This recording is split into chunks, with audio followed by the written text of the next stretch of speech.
예수의 행방불명으로 인한 마리아의 고통. 예수께서 말씀하신다. 내가 12살 때에 토론을 하고 있는 성전으로 돌아가자. 예루살렘으로 가는 길과 예루살렘에서 성전으로 가는 길에까지로 돌아가자. 너는 남자들의 집단과 여자들의 집단이 모였을 때의 마리아의 고통을 알겠지. 마리아는 내가 요셉과 같이 있지 않은 것을 본다. 마리아는 그러나 남편에 대하여 화를 내서 냉혹하게 비난을 하지 않는다. 모든 여자가 그렇게 하였을 것이다. 그 여자들은 그보다 훨씬 못한 일을 가지고도 남자가 항상 가정의 우두머리라는 것을 잊고 그렇게 할 것이다. 그러나 마리아의 얼굴에 나타나는 고통이 그 어떤 비난보다도 더 요셉의 마음을 아프게 한다. 마리아는 일장의 극적인 장면을 버리지 않는다. 그보다 훨씬 못한 일을 가지고도 다른 여자들은 사람들의 주목과 동정을 끌려고 그렇게 하였을 것이다. 그러나 몸을 떨고 얼굴이 창백해지고 눈이 엄청나게 떨리는 것으로 마리아가 고통을 억제하고 있다는 것이 하도 분명해서 울고 불고 하는 것보다도 더 마음을 뒤흔들어 놓는다. 마리아는 이제 피로도 허기도 느끼지 못한다. 그러나 하루의 행정이 길었고 벌써 오래전부터 아무 음식도 들지 않았었다. 그러나 모든 것을 다 버려둔다. 사람들이 준비하던 잠자리도 나누어 주려는 음식도 모두 다 버려둔다. 온 길을 되돌아간다. 저녁 때라 어두워지기 시작한다. 상관없다. 한 걸음 한 걸음이 예루살렘으로 돌아가게 한다. 마리아는 대상들과 순례자들을 붙잡고 물어본다. 요셉은 마리아를 따라가며 도와준다. 하루를 반대 방향으로 걷고 나서 성도를 돌아다니며 안타깝게 찾는다. 그의 예수가 어디에, 대관절 어디에 있을까? 그런데 하느님께서는 그렇게 오랜 시간 동안 마리아가 나를 어디에 가서 찾아야 할지 모르도록 허락하신다. 어린이를 성전에서 찾는다는 것은 무의미한 일이었다. 어린아이가 대관절 성전에서 무엇을 할 수 있었겠느냐 말이다. 고작 시내에서 길을 잃어 성전에까지, 그 안에까지 그 작은 발걸음으로 돌아왔다면 그의 애처로운 목소리가 엄마를 불러 어른들과 사제들의 주의를 끌었을 것이고 이들은 대문들의 게시판을 달아 부모를 찾을 생각을 하였을 것이다. 그러나 게시판도 없었고 시내에서 아무도 그 어린아이에 대하여 아는 것이 도무지 없었다. 예쁘다고? 금발이라고? 튼튼하게 생겼다고? 그러나 그렇다고 말할 수 있는 어린이는 얼마든지 있다. 내가 그 애를 보았습니다. 여기 있었습니다. 저기 있었습니다 하고 누가 단언할 수 있기에는 너무나 부족한 것이었다. 그러다가 그의 미래의 3일간의 고민의 상징인 사흘 후에 마리아는 기진맥진하여 성전으로 들어가서 마당들과 현관들을 돌아다닌다. 아무것도 없다. 어린아이 목소리가 들리는 곳으로 가엾은 엄마는 달려가고 또 달려간다. 그리고 매하고 우는 어린 양들의 목소리까지도 그가 찾는 아들의 목소리같이 들린다.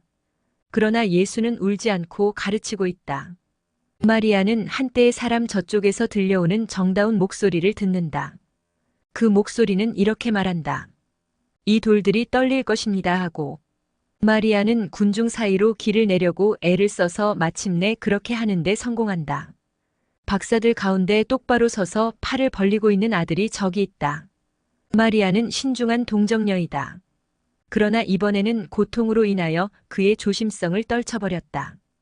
그것은 어떤 장애물도 무너뜨리는 터진 둑과 같다. 마리아는 아들 쪽으로 달려가 의자에서 들어올려 바닥에 내려놓으면서 껴안는다. 그러면서 외친다. 아이고, 왜 우리에게 이런 짓을 했느냐? 사흘 전부터 우리는 너를 찾아 헤매고 있다. 얘야, 엄마는 걱정으로 죽을 뻔했다. 아버지는 기진맥진하셨다. 예수야, 왜 이랬느냐? 알고 있는 사람에게는 왜라고 묻지 말아야 한다. 왜 그런 행동 방식을 취했는지를 말이다. 부름을 받은 사람들에게는 왜 모든 것을 버리고 하느님의 목소리를 따르느냐고 묻지 말 것이다. 나는 지혜였으므로 알고 있었다. 나는 어떤 사명에 부름을 받았었고 그 사명을 다하고 있었다. 세상의 아버지 어머니 위에 하느님, 아버지 하느님이 계시다. 그분의 이익이 우리 이익을 앞지르고 그분의 애정이 다른 모든 애정보다 앞선다. 나는 내 어머니에게 그 말을 하였다. 나는 박사들의 모후인 마리아를 가르침으로 박사들에 대한 가르침을 끝마쳤다. 그리고 마리아는 그 가르침을 절대로 잊지 않았다.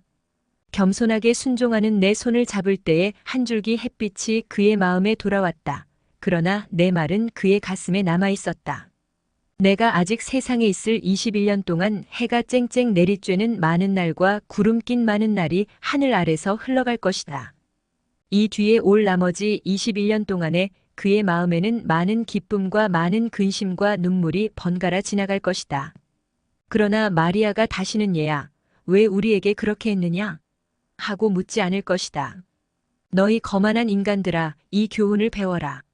나는 내가 보는 환상인 내게 대해서 가르쳐주고 설명해주기를 원하였다. 그것은 내가 그 이상의 일을 할 수 있는 상태에 있지 못하기 때문. 마리아는 내가 요셉과 같이 있지 않은 것을 본다. 마리아는 그러나 남편에 대하여 화를 내서 냉혹하게 비난을 하지 않는다. 모든 여자가 그렇게 하였을 것이다. 그 여자들은 그보다 훨씬 못한 일을 가지고도 남자가 항상 가정의 우두머리라는 것을 잊고 그렇게 할 것이다. 그러나 마리아의 얼굴에 나타나는 고통이 그 어떤 비난보다도 더 요셉의 마음을 아프게 한다. 마리아는 일장의 극적인 장면을 버리지 않는다. 그보다 훨씬 못한 일을 가지고도 다른 여자들은 사람들의 주목과 동정을 끌려고 그렇게 하였을 것이다. 그러나 몸을 떨고 얼굴이 창백해지고 눈이 엄청나게 떨리는 것으로 마리아가 고통을 억제하고 있다는 것이 하도 분명해서 울고불고 하는 것보다도 더 마음을 뒤흔들어 놓는다. 마리아는 이제 피로도 허기도 느끼지 못한다. 그러나 하루의 행정이 길었고 벌써 오래전부터 아무 음식도 들지 않았었다.